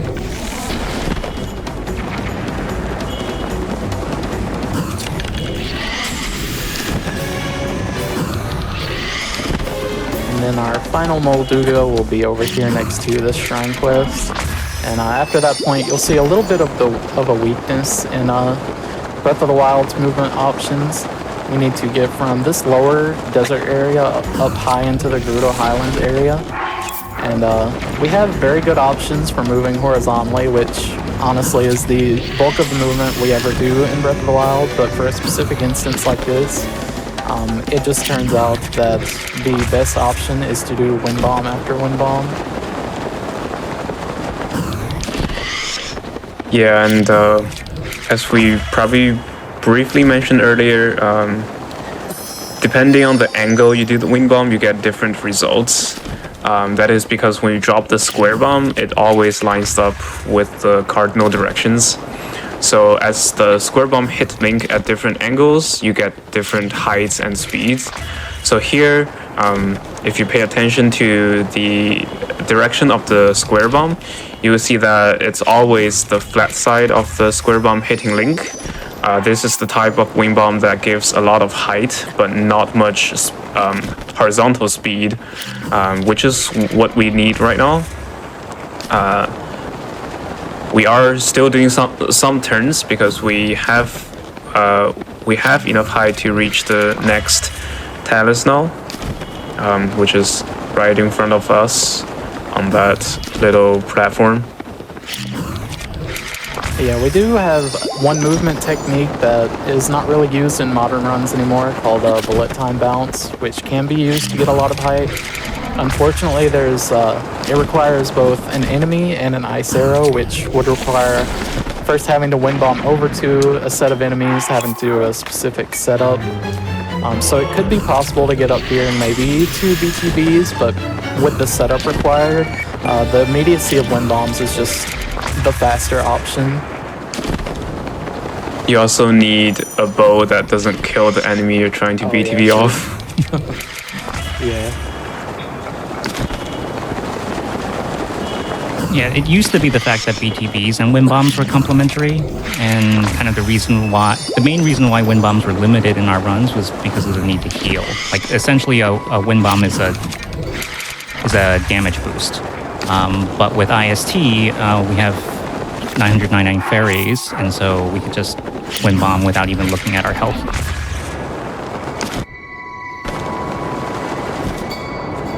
So here's the first instance of a Frost Talus.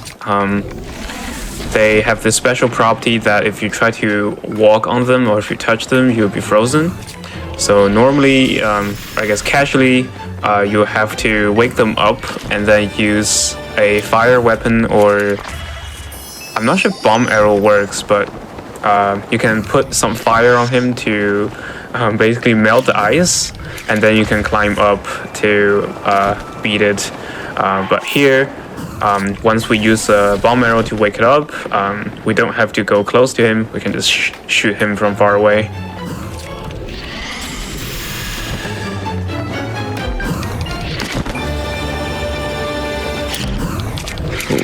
I see a lot of turbulence there.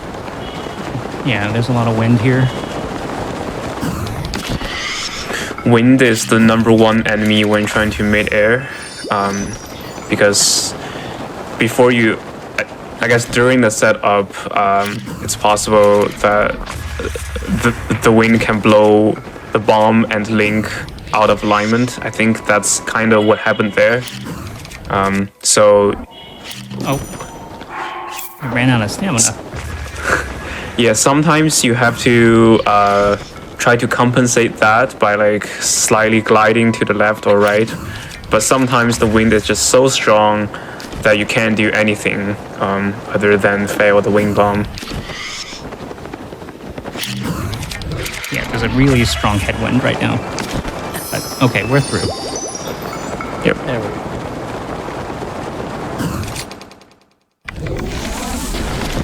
So we're approaching our second floor is Lava Branch. We also have a fairly long BLSS going into the Heber region coming up, so now would probably be a good time to talk a little more about that. So, Oh, Satori Mountain first. Satori Mountain, right? Yeah, so we're setting a campfire here using the wood and flint we collected earlier, and then we are going to do a second floor is Lava Branch.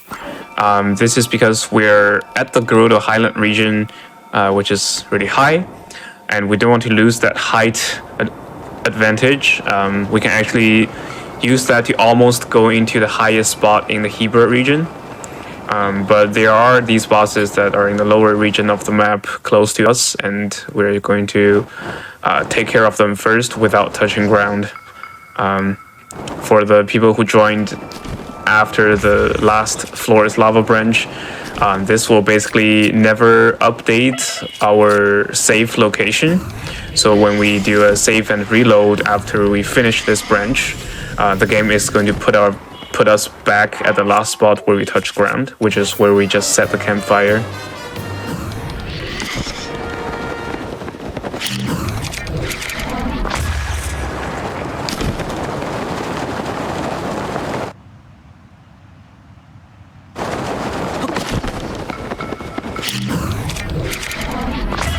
I think sometimes I've chosen Sorry. to... Oh, sorry? I was gonna say, have you ever had Lord of Mountains spawn there? I had in a previous route. Okay. Like, we went through a bunch of iterations in the route when we first figured out a fast WMC setup. And I remember getting Lord of the Mountain there. Piston brings it up because when the Lord of the Mountain spawns, which is like this mystical stag on Satori Mountain, it actually prevents that.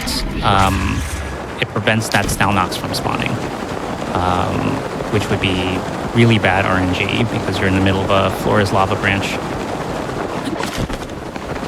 Yeah.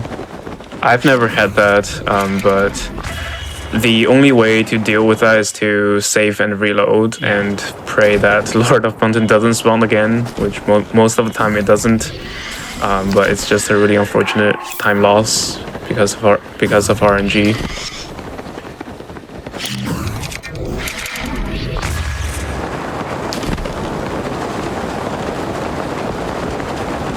Also, what were you gonna say earlier? 1 second.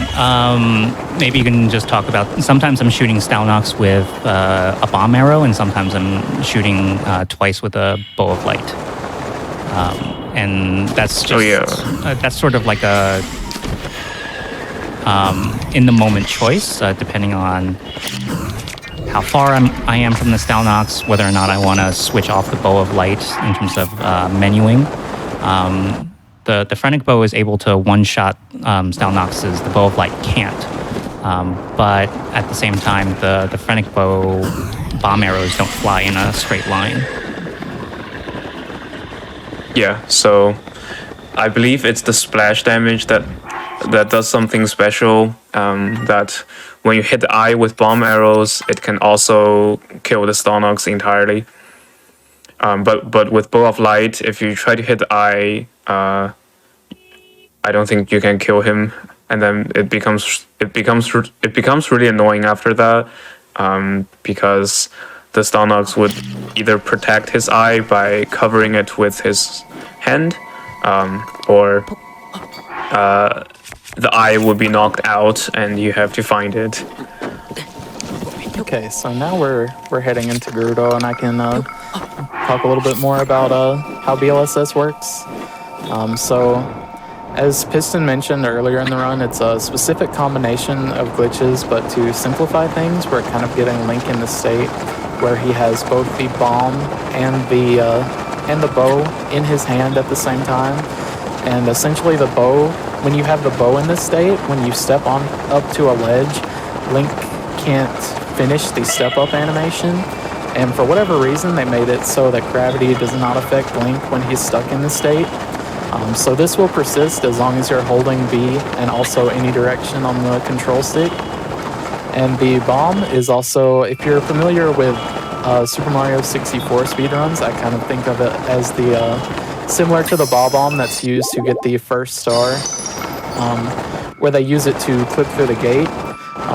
The bomb in this game is also pushing into Link in a similar way, and wiggling allows us to build up speed, and that collision is able to push us backwards to where we want to go. Nice shot there. This shot can be pretty tricky with how that talus is positioned. So now we just went through kind of the southwest region of the map all the way to the northwest.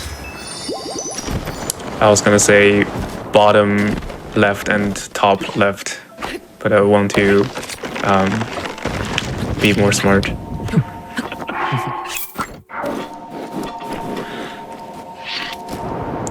So we have also intentionally landing there, so the game updates our safe location.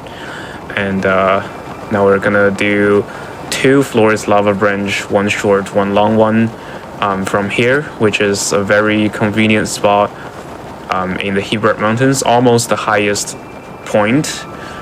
It's not the highest, but it's enough height for us to really get to anywhere in Hebra easily. And also there are some trees that are just nice for the BLSS setups. I mentioned earlier in the run, the void out areas in this game are kind of few and far between, but we do have ones at the edge of the map, such as this one, that we can use to get back to our last safe location. It was briefly raining in Hebra.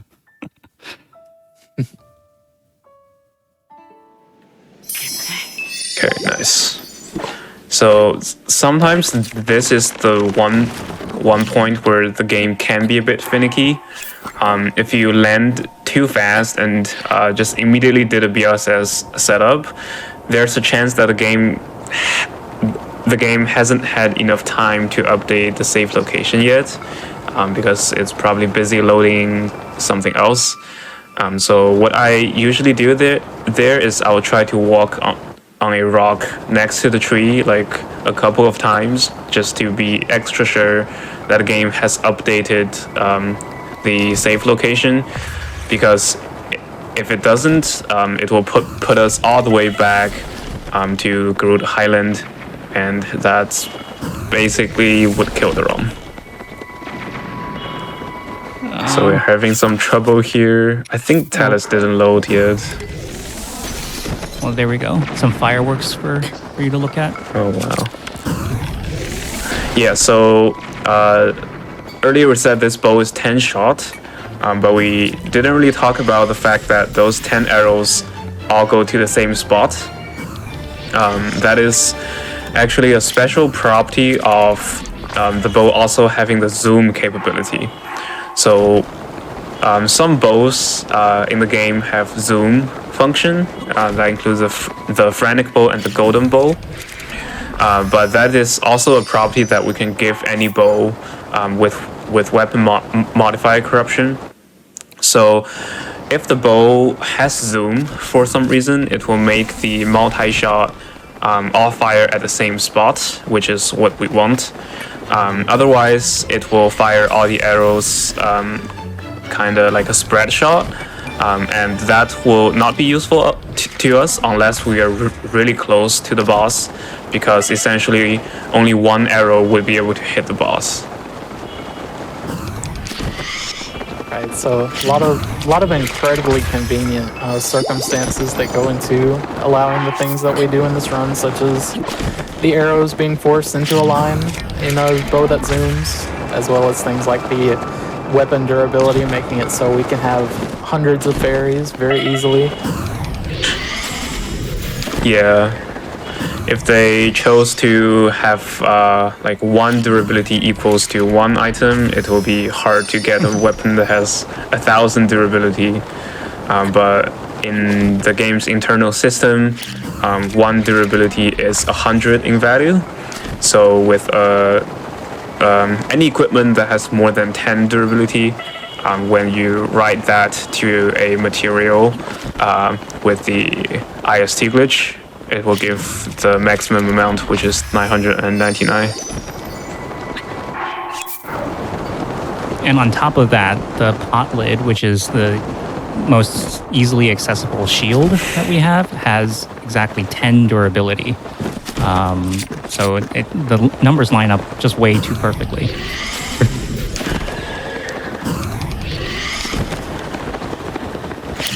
There is a drawback of the zoom bow, is that they have a reduced range that you can aim vertically. So with a normal bow, you can aim almost perfectly straight above and almost perfectly straight down. That is not possible with the zoom bow. So if you are right above the boss that you're trying to hit, if you're in a place where you can normally hit the boss with a regular bow, you may not be able to do that with a zoom bow. So that is one of the things you kind of need to get used to. Just need to be kind of far away from the boss, so that the boss is not too much directly below Link, so that you can hit it with a zoom bow.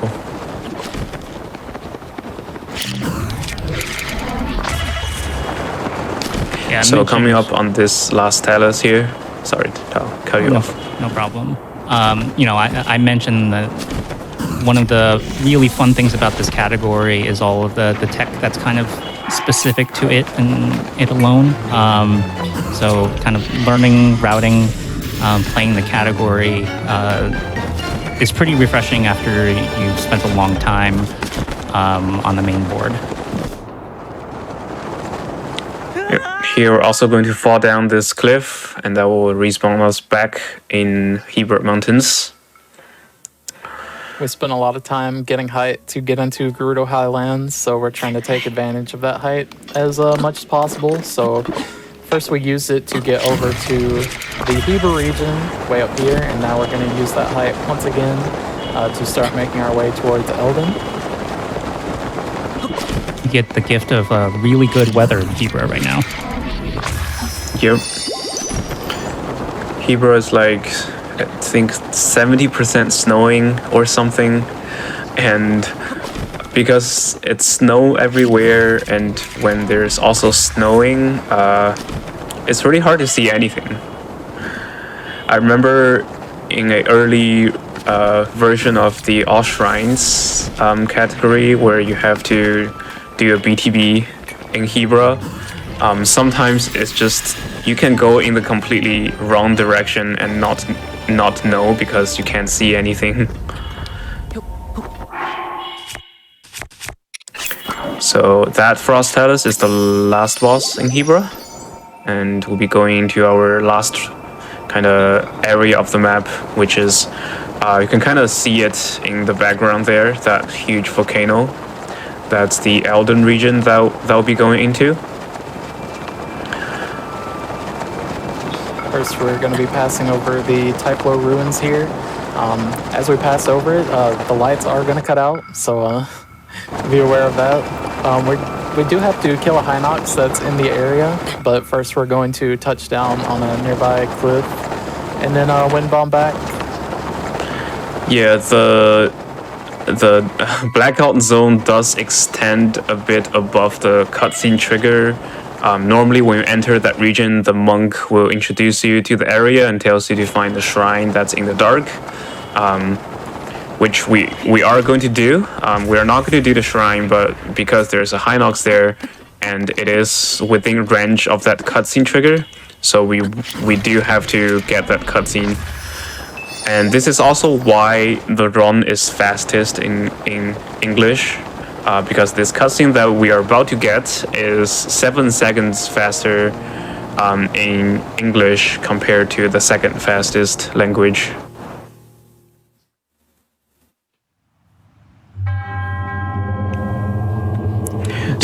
I don't have my visual cues right now. I didn't see the 2 lights, so this will be... There they are. Okay. There are. Okay, so this is very interesting. It's completely dark here, so Tao really just have to... There we go.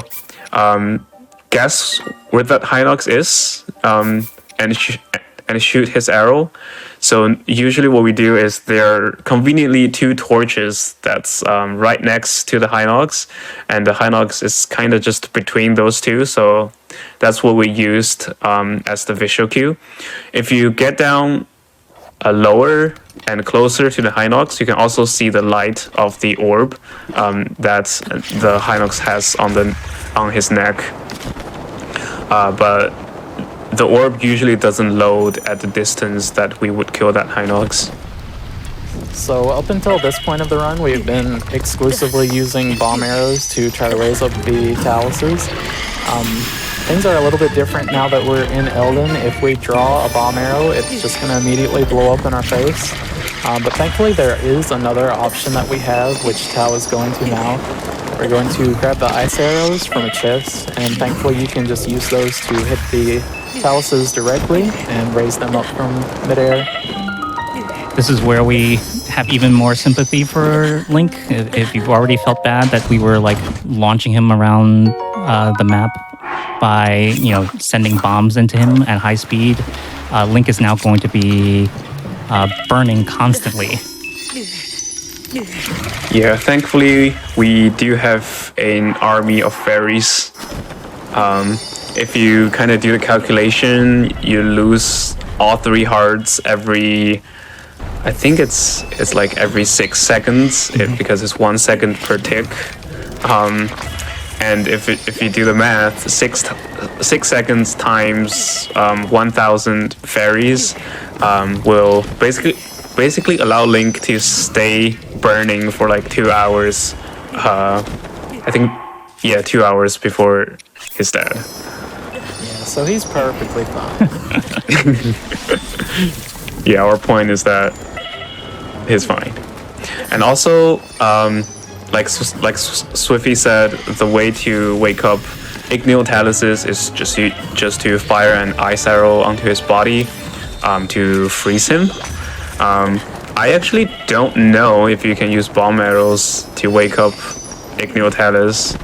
I guess there is no way to test in the vanilla game. I guess you can like pull out a bomb arrow next to the Talus, but you won't know if you're just waking it up because you are there. It will be something interesting to test with a mod or something. Well, we do have a really active glitch hunting community, and recently they kind of discovered how to bring weather from one zone into another. So maybe that's another way. True. Yeah, I was just thinking about that. I'm like, there was a recent find for being able to carry climate into areas like Elden. Like, there's clips of it raining here, so there would be a way to test it without having to mod the game. This game has so many glitches that have been found over the past years. It's really phenomenal. And also that last Igneo Talus snipe is my favorite. You kind of have to shoot an ice arrow aimed at like really high above that Talus to account for the distance that a ice arrow has to travel. And then it's also because the Igneo Talus, when you freeze them, their color is basically the same as their weak spot, as the ore that's on its back. So it's really hard to see if you're not paying attention that it's really hard to find the right spot to aim. This Hinox is having some trouble loading, but it's all good.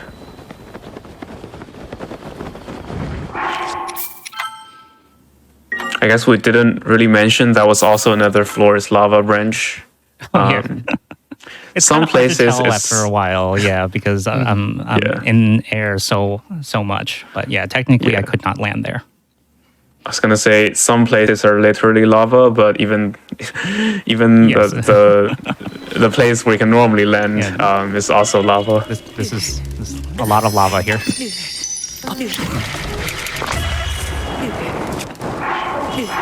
So now we are pretty much at the end game of this run. You'll notice this category is called All Kilton Medals, but up to this point, as far as we've gotten, we have still not met Kilton. So we have 0 Kilton medals. So we are gonna go take care of that now. There's a specific spot where we have to go where when we first meet Kilton before he will spawn in other locations. It also has to be nighttime, so we're going to make a quick stop to set time tonight and then speak to him before meeting him at the location of Terrytown. Thankfully, you don't have to go through the whole Terrytown quest in order for him to spawn there, and so he ends up conveniently very close to where the end of this route is.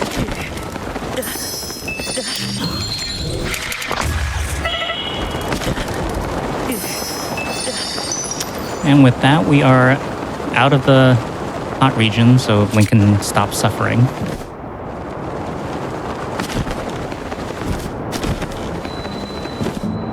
And very conveniently, there's this cooking pot, and this is also not far away from our next boss, so we're just going to make it night here. Yeah, just a few more bosses left. We're approaching the end of the run.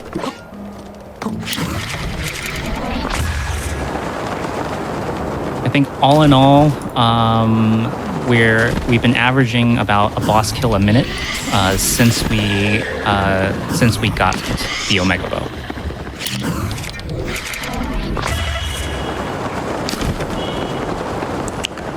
And we're going to meet Kilton. Yeah, this is Skull Lake. Yeah, we don't have the map right now, but this is the lake that looks like a skull. And there's also a shrine quest here. That's the other kind of eye of the skull, and Kilton is on the left eye.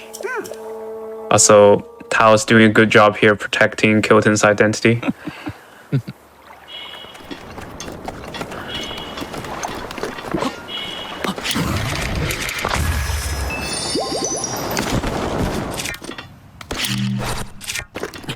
We're gonna have another Hinox up here once we get up to the top of these cliffs, and then we're gonna have one more Stallnox waiting for us to finish off the run.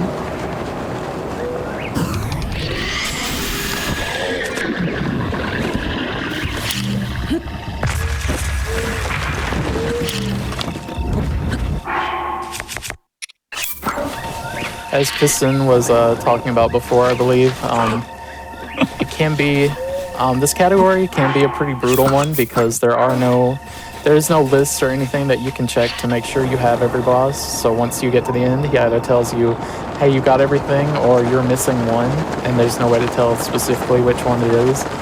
Thankfully, since this is kind of the focal point of this category, it's a little bit harder to miss one compared to something like 100%, which also does this quest, or does this objective. And also, something unfortunately happened there is that as we were BSS on the ground, I guess there's like 1 pixel of rock there that's kind of in a bad location that just knocked the bomb out of Link. That could happen if you're BSSing on specific parts, and it's just really unfortunate because once that happens, you would have to go back to the spot that you do the step up and do the setup again. Alright, so now for the moment of truth. We're at the Terrytown location where Kilton is waiting to give us some medals. So we do have to go through the dialogue sequence here. So Kilton is going to introduce us the monster shop, which will be open once we sell one of the monster part to him. But then we can ask him about the monsters, and we have to do this for each of the types. He's going to introduce them and introduce how many there are. And once we've done that, So got the Talus go. one. Time is coming up.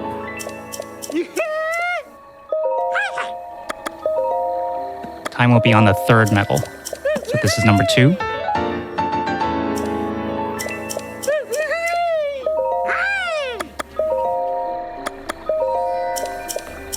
Three, two, one, oh, time. Time. That's it. GG. That was all Kilton Medals. We got all 3 of them. 84 bosses, the Blights, and Calamity. What was the time at the end? Waiting for it on my end. Looks like 156.40. Okay, not bad.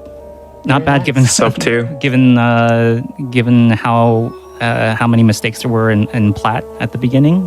But after that, yeah, like all of the branches worked out really smoothly. So getting sub 2 was my goal for this run. So really happy about that. Awesome. Well, thank you so much for coming on the show. It was great to have you. You all did a wonderful job explaining this run. Super interesting and informative watch.